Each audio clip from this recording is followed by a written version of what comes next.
jako akawuwo.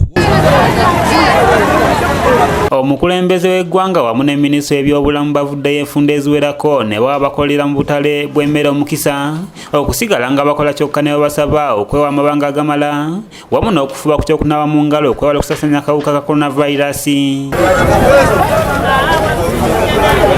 Poliisi ne LDU nga bali wamu n'abakulembeze b'akatale ak'Okalerwe nga beegatiddwako mmeeya w'e Kawempe basengudde abasuubuzi abadde beesenza mu kibangirizi ekyayonera ku luguudo lwa Northern Bypass. And it is leaving now. Okay. And if you delay, we shall get some people to buy for your things. Atwala poliisi y'Okalerwe SP Ayo Frank ategeeza abasuubuzi nti tebayinza kubakkiriza okukolera mu kifo nga tebalinayo banaabira mu ngalo kubanga kisobolamu bwabwe mu katyabaga. We are not directing you either. You go to Freedom Market, you go to Dembe Market, you choose a market for yourself. This one we don't have any measures here. Okay? People are not washing their hands. There is no distance between. And we don't have proper management. Ssentebe wa Lufula Yansoba Kalerwe Traders Association Salongo Sekanyo Sulaimani agamba nti basiza amaanyi mangi mu kusomesa abantu okuwa amabanga.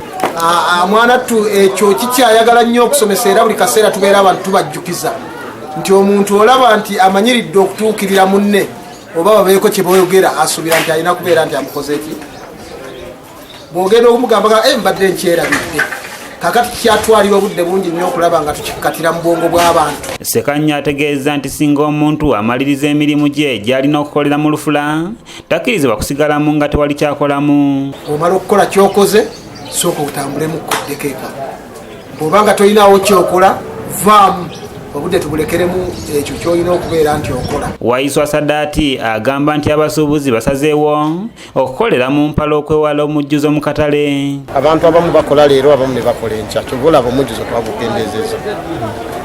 Tewakyaliwo omujjuzo kuba kati olaba wano weereere tewali muntu wali weereere kitegeeza abaate enkya bajja kubaawa bano abalala tebajja kukola enkya. Ye mmeeya w'e Kawempe Dr. Emmanuel Sserunjo gy'agamba nti kino bakikoze okusobola okutangira COVID-19 okusaasaana mu basuubuzi. Ne guidelines ezaateereddwawo nti zisobola okutuyamba okubeera abalamu.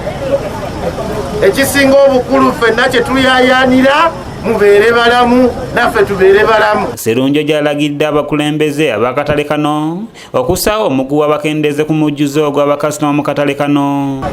Tufune bwe twenyiga muli mpola mpola tusobole obutaggalawo katale konna.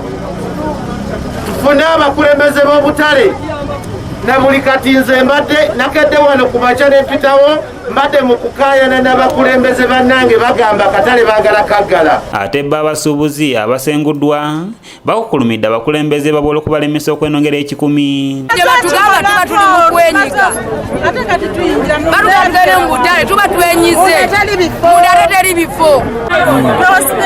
Buli muntu akole ki tubikkiriza ne batugamba waliwo abalala abaganda bikola naffe tuli bakkiriza. Oluvannyuma abasuubuzi bano bapondoose era ne basengula emmaali yaabwe mu kifo kye bagobeddwamu.